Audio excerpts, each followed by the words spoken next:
अगर आप supreme court के फैसले से असहमत हैं तो क्या आप खुलकर आलोचना कर सकते हैं, या फिर ऐसा करना आपको जेल तक पहुंचा सकता है। हाल ही में सुप्रीम कोर्ट की सुनवाई के दौरान चीफ जस्टिस ने कहा, criticism is welcomed but it should not cross the line.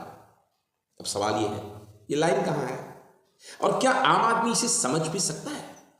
Bharat में पिछले कुछ वर्षों में एक बड़ा बदलाव आया है। अब हर नागरिक के हाथ में एक प्लेटफॉर्म है, सोशल मीडिया।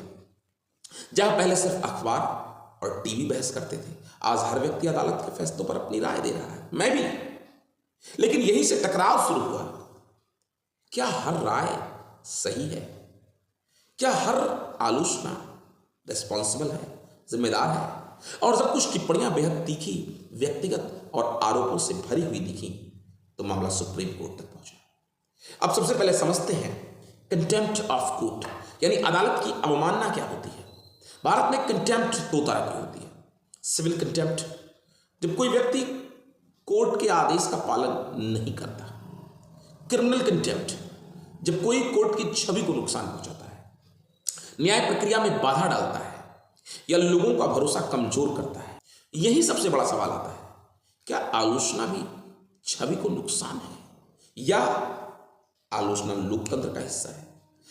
इस बहस को समझने के लिए हमें जाना होगा एक महत्वपूर्ण केस की तरफ। प्रशांत भूषण ने ट्विटर पर कुछ पोस्ट किए जिनमें उन्होंने सुप्रीम कोर्ट और तत्कालीन सीजेआई की आलोचना कर दी।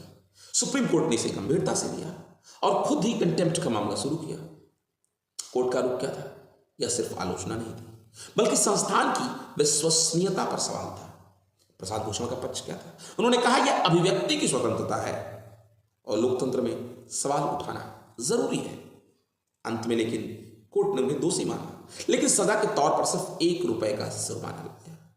यह फैसला प्रतीकात्मक था और यही बताता है कि कोर्ट भी इस संतुलन को समझता है।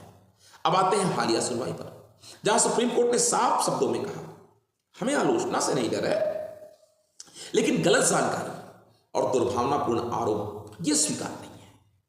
सीजेआई ने यह भी संकेत दिया कि तथ्य आधारित आलोचना लोकतंत्र की ताकत है, लेकिन अफवाह और व्यक्तिगत हमला कंटेम्प्ट है। यहां कोर्ट ने एक बहुत महत्वपूर्ण डिस्टिंक्शन, भेद किया। Criticism is not contempt but malicious attack is contempt. अब इस पूरे मामले की जड़ संविधान में है। आर्टिकल 19(1) का ए अभिव्यक्ति की स्वतंत्रता देता है, लेकिन आर्टिकल 19(2) उस पर कुछ रीजनेबल रिस्ट्रिक्शन भी लगाता है और कंटेम्प्ट ऑफ कोर्ट इसी रिस्ट्रिक्शन में आता है। आपको बोलने का अधिकार है, लेकिन जिम्मेदारी के साथ। यही कारण है कि कोर्ट बार बार कहता है fair criticism is allowed, but institution को बदनाम करना यह अलाउड नहीं है। आज के डिजिटल युग में हर व्यक्ति एक मीडिया चैनल बन चुका है, मैं भी। लेकिन इसके साथ एक जिम्मेदारी भी आती है। क्या आप फैक्ट्स के साथ बोल रहे हैं या सिर्फ ओपिनियन दे रहे हैं? और ओपिनियन दे रहे हैं तो इसको क्लियर करें, या फिर आप आरोप लगा रहे हैं। सुप्रीम कोर्ट ने कोई नई दीवार नहीं खड़ी की है, बस एक सीमा याद दिलाई है कि लोकतंत्र में आवाज जरूरी है, लेकिन उस आवाज की विश्वसनीयता उससे भी ज्यादा जरूरी है। तो अगली बार जब आप किसी फैसले पर बोले तो सोचिए, क्या यह सवाल है या सिर्फ शोर? क्योंकि फर्क यहीं से तय होता है कि आप लोकतंत्र को मजबूत कर रहे हैं या कमजोर कर रहे हैं या बदनाम कर रहे हैं। अक्सर लोग मुझे भी कहते हैं, आप अक्सर सुप्रीम कोर्ट के बारे में बोलते हैं। दोस्तों, मैं बहुत सोच समझ कर बोलता हूं।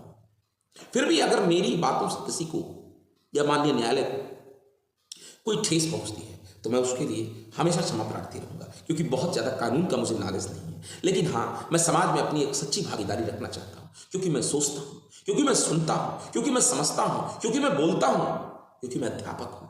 जय हिंद। जय हिंद दोस्तों, कैसे हैं आप? उम्मीद करता हूं आप सभी अच्छे होंगे। आपसे छोटी सी गुजारिश, इस चैनल को सब्सक्राइब करें और वीडियो को लाइक जरूर कर दिया करें। थोड़ी मेहनत लगती है,